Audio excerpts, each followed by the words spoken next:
Hoje eu quero falar com vocês sobre um salmo que não está no livro dos Salmos. Não é um salmo de Davi, não é um salmo de Asaf, não é um salmo dos filhos de Corá, não é um salmo de Moisés, não é um salmo de Salomão. Então, de quem é esse salmo? É um salmo do profeta Abacuque. Abacuque, capítulo de número 3, do verso 1 ao verso 19, nós temos um salmo. É interessante você observar que não existe salmo só no livro dos Salmos. Na Escritura, você vai encontrar de repente salmos espalhados pela Escritura do Antigo Testamento. Abacuque, capítulo 3, nós temos um salmo, é uma oração em forma de cântico, por isso é um salmo. Ele usa uma linguagem poética, ele não está falando de maneira literal, ele está usando figuras, símbolos, imagens da poesia hebraica para fazer uma oração a Deus. E eu vou ler com você o capítulo 3 todinho. Eu sei que há pelo menos 2 textos desse capítulo que a gente conhece muito. O primeiro é aquele que fala, aviva, Senhor, a tua obra. É um texto que a gente sabe bastante, já ouviu bastante falar do texto, ou citar esse texto. E também aquele que é famoso lá no final, que diz, ainda que a figueira não floresça. Mas eu queria trabalhar com vocês o texto todo, É óbvio que eu não vou conseguir fazer isso hoje, então nós vamos usar 3 domingos para fazer isso. Nós vamos começar hoje, e permitindo Deus, mais 2 domingos que a gente for compartilhar a palavra, nós vamos usar esse mesmo salmo. E nós vamos proceder à leitura a partir de agora. Vocês podem projetar, tá bom, gente? Abacuque 3, do 1 ao 19, um salmo do profeta Abacuque. Uma oração em forma de cântico. Oração do profeta Abacuque, sob a forma de canto. Não tem projeção? Ah, tem. Oração do profeta Abacuque, sob forma de canto. Tenho ouvido, ó Senhor, as tuas declarações e me sinto alarmado. Aviva a tua obra, ó Senhor, no decurso dos anos, e no decurso dos anos faze-a conhecida. E na tua ira, lembra-te da misericórdia. Deus vem de Temã, do monte Parã vem o santo. A sua glória cobre os céus e a terra se enche do seu louvor. O seu esplendor é como a luz, raios brilham da sua mão. Ali está velado o seu poder. Adiante dele vai a peste, e a pestilência segue os seus passos. Ele para e faz tremer a terra, olha e sacode as nações. Esmigalham-se os montes primitivos, os outeiros eternos se abatem. Os caminhos de Deus são eternos. Vejo as tendas de Cusã em aflição, e os acampamentos da terra de Midian tremem. Acaso é contra os rios, Senhor, que estás irado? É contra os ribeiros a tua ira? Ou contra o mar o teu furor?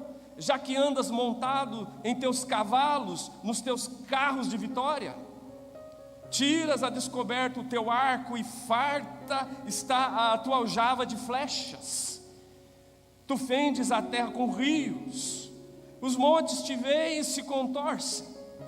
Passam torrentes de água, as profundezas do mar faz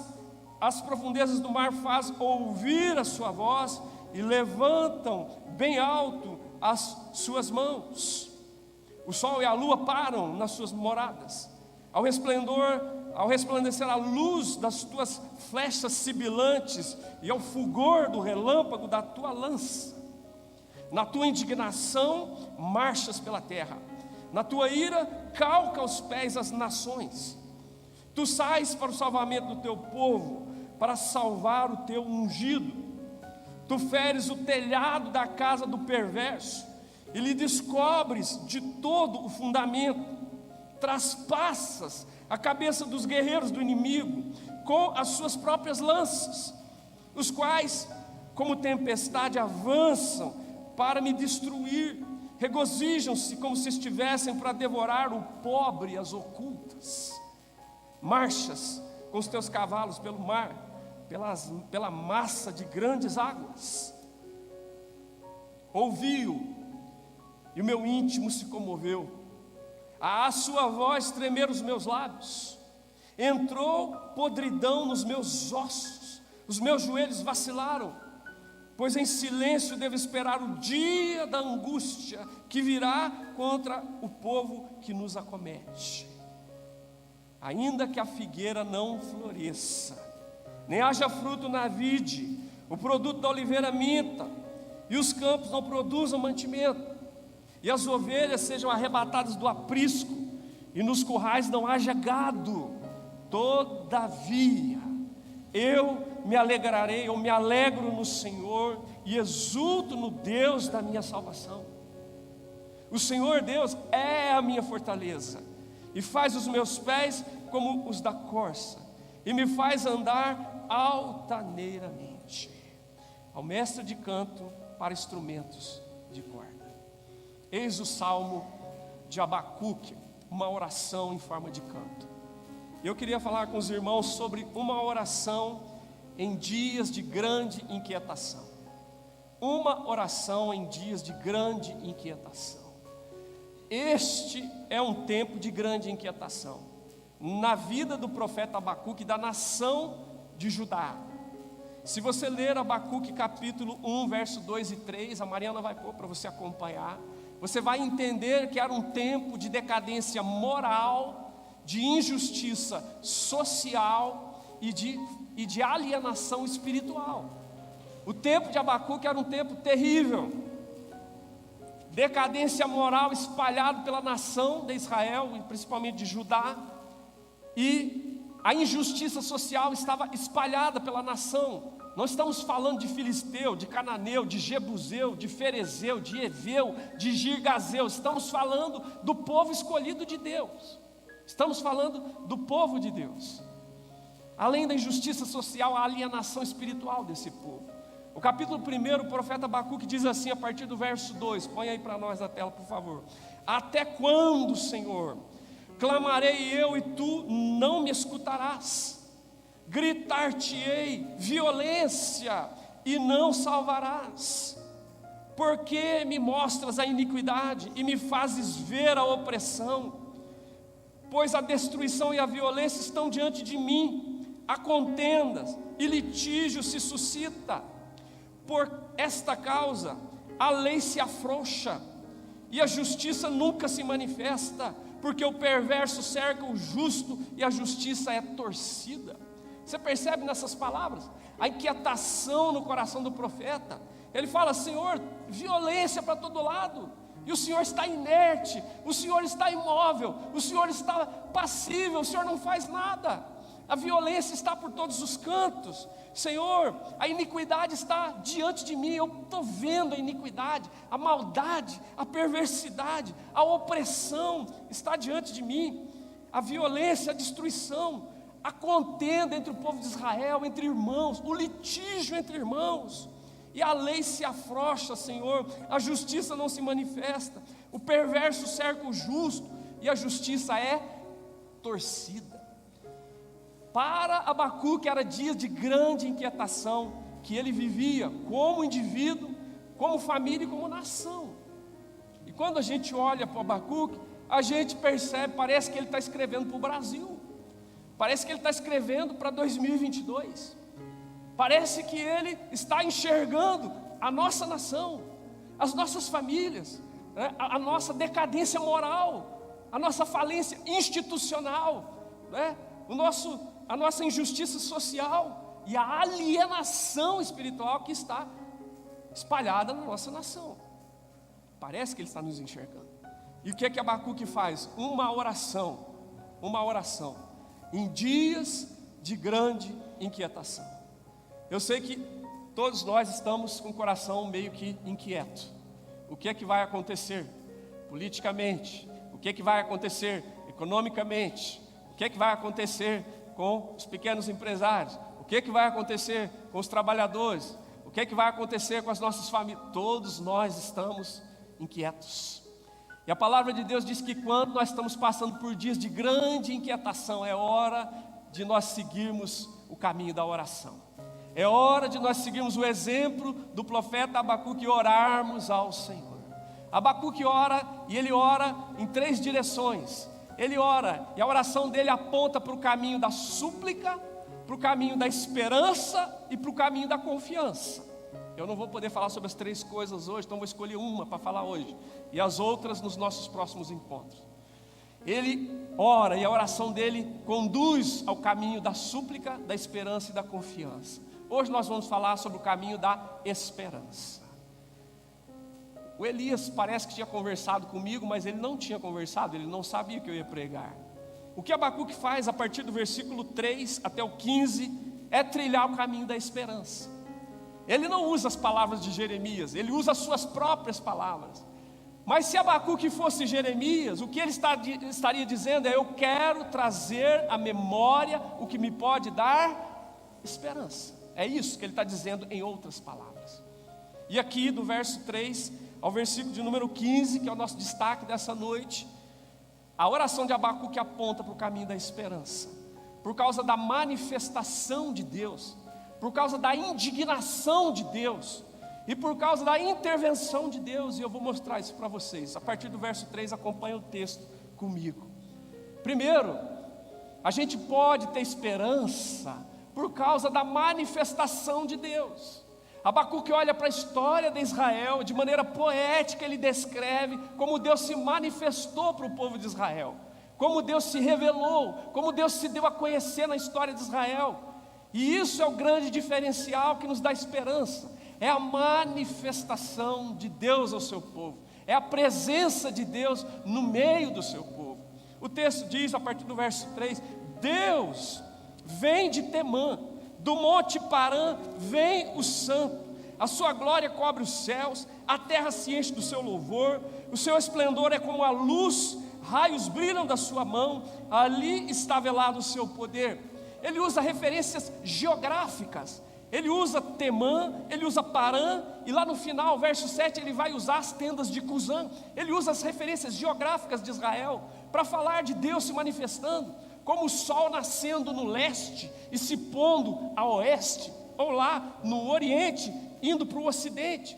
Ele faz essa descrição poética de Deus se revelando, e Deus se revela de tal maneira, que a sua revelação atinge o céu, atinge a terra, usa os elementos todos da criação, não é? O texto diz, a glória dele enche o céu, cobre os céus, a terra enche com o seu louvor, o seu esplendor se manifesta por meio dos elementos da criação, né? Ele vai falar que brilha, o resplendor de Deus brilha como uma luz, e ele vai dizer que esse resplendor brilha, e a mão dele está velada, ali está o poder de Deus escondido em suas mãos, e ele vai descrevendo e vai dizendo, Deus se manifesta. Nós temos referências geográficas para falar dessa manifestação de Deus. Ela abala os céus, abala a terra e atinge as nações. Está tudo no controle das mãos do Senhor. Deus se manifesta de uma forma extraordinária. E ele, usando essas imagens geográficas e da criação e dos elementos da criação, ele vai falar de Deus se revelando no meio do seu povo. O verso 5 ele diz, adiante dele, Deus está vindo, a peste vai adiante dele, e a pestilência segue os seus passos. Ele dá alguns vislumbres, de como Deus se manifestou no Egito, por exemplo. Isso parece que faz ressoar para a gente, né? Faz a gente lembrar de quando Deus passou pelo Egito. E quando Deus passou pelo Egito, a peste foi na frente e a pestilência foi atrás. 10 pragas atingiram o Egito. E aquela nação que estava oprimindo o povo de Deus, explorando o povo de Deus, trazendo sofrimento ao povo de Deus, foi castigada até libertar o povo de Israel, até que eles fossem libertos daquele lugar. Deus passa, e a peste vai na frente, a pestilência segue os seus passos. Diz o texto, ele faz tremer a terra, sacode as nações, esmigalha os montes primitivos, os outeiros se abatem. Quando Deus entrega a lei a Moisés, o monte tremeu, houve como que um terremoto, um tremor de terra, tamanha era a glória da manifestação da presença de Deus naquele lugar.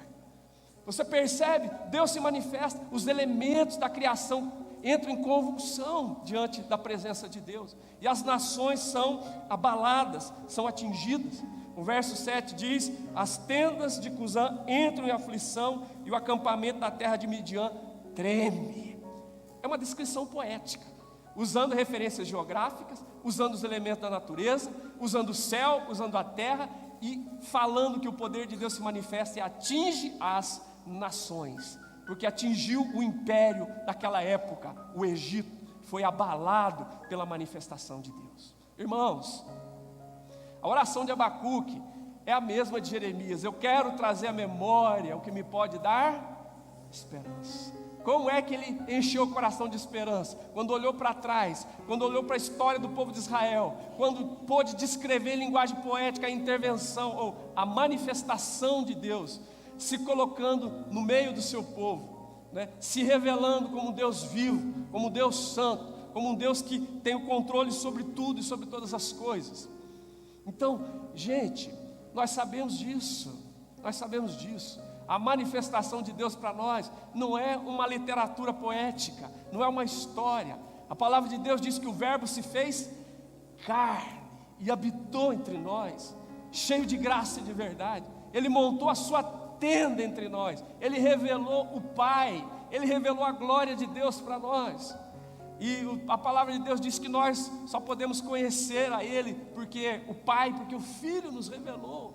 Então, amados, a nossa esperança não está em governos, não está em instituições, não está em poder econômico, político, em sabedoria humana, em filosofia, seja de que origem e de que natureza for.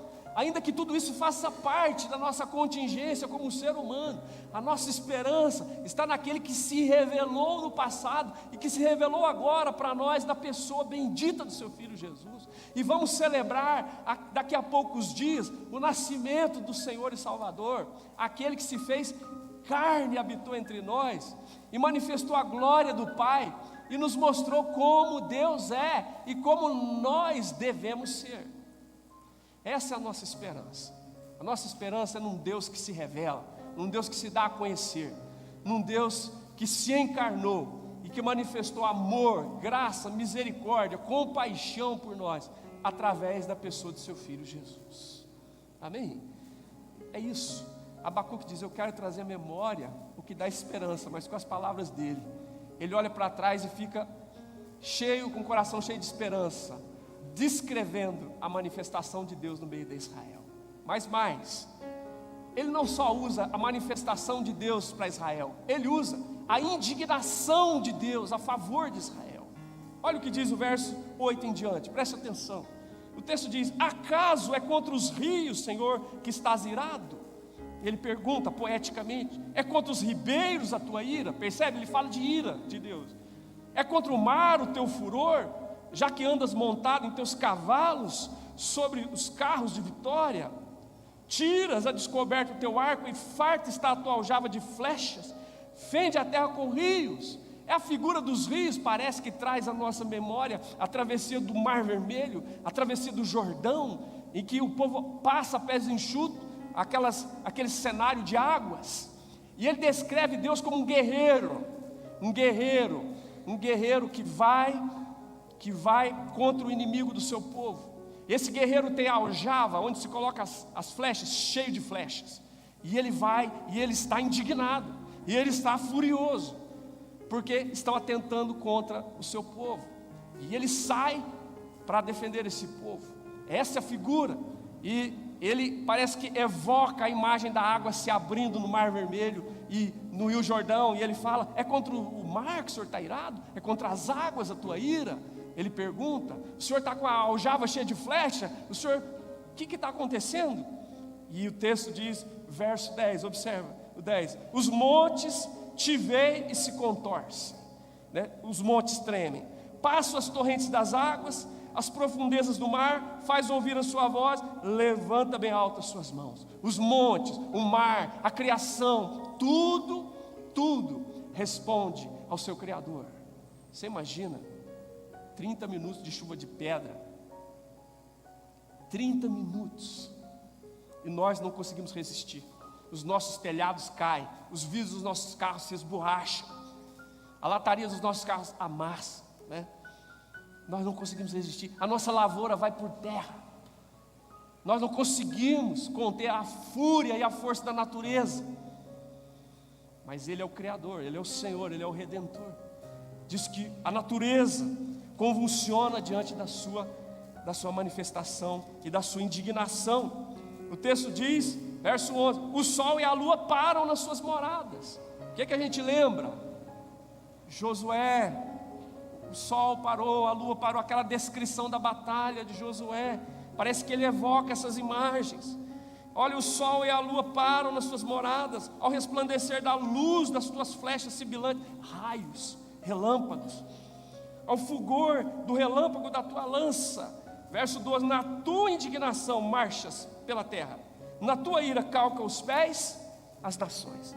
A natureza convulsiona diante da indignação de Deus, da descrição poética do profeta, e as nações da mesma maneira estão debaixo do senhorio do Senhor. Então, irmãos, isso é extraordinário, isso traz esperança ao nosso coração. Abacuque lembra da manifestação de Deus, ele lembra da indignação de Deus, porque o silêncio de Deus não significa indiferença, o silêncio de Deus não significa passividade, o silêncio de Deus não significa que Deus está concordando com o mal, pelo contrário, Deus tem os tempos certos de agir, Deus tem os meios certos de agir, Deus tem a hora certa de atuar sobre as realidades. Eu sempre disse aqui, algumas vezes disse, nem tudo que é agradável é necessariamente saudável, você sabe disso. E nem tudo que é saudável é necessariamente agradável. Então observa só, nem tudo que é agradável é saudável necessariamente. E nem tudo que é saudável é necessariamente agradável. Eu lembro quando tinha dor de estômago muito forte, a minha avó me dava chá de boldo. Quem aqui já tomou chá de boldo? Deixa eu ver, levanta a mão para eu saber. É agradável? Não, mas é tiro e queda, é saudável. Quando eu levava meu filho primogênito, que ontem fez 16 anos, para tomar vacina, levava ele lá em Santo André no postinho para tomar vacina. Chegava lá, ficava na fila com ele. Depois chegava na hora de tomar vacina, eu segurava. Ele olhava para mim e falava: pai, a mulher vai me vacinar, você vai segurar? E eu segurava e ainda falava: vai ser bom para você, filho. Ou seja, ele não entendia que aquilo não era agradável, mas era saudável. Deus entrou com disciplina sobre Israel. Israel tinha pecado, se entregado à imoralidade, à idolatria, à injustiça. E Deus usou o povo caldeu, os babilônios, para punir Israel, para disciplinar Israel. Não foi agradável, mas foi saudável. Mas Deus também não ia deixar os babilônios impunes, não ia deixar os babilônios tripudiarem em cima do povo de Deus. Deus se levantou contra os babilônios de maneira firme, porque eles achavam que poderiam fazer o que quisessem, porque estavam no domínio do mundo. Mas existe um Senhor acima dos reis, acima dos governantes, existe o nosso Senhor. Então, Abacuque lembra disso e fala: a minha esperança está na manifestação de Deus, está na indignação de Deus. Deus sim, Ele fica indignado com o mal, com a injustiça, com a violência. Não pensa que o silêncio de Deus significa que Ele está concordando com o que é errado. Um dia haveremos de prestar conta diante de Deus.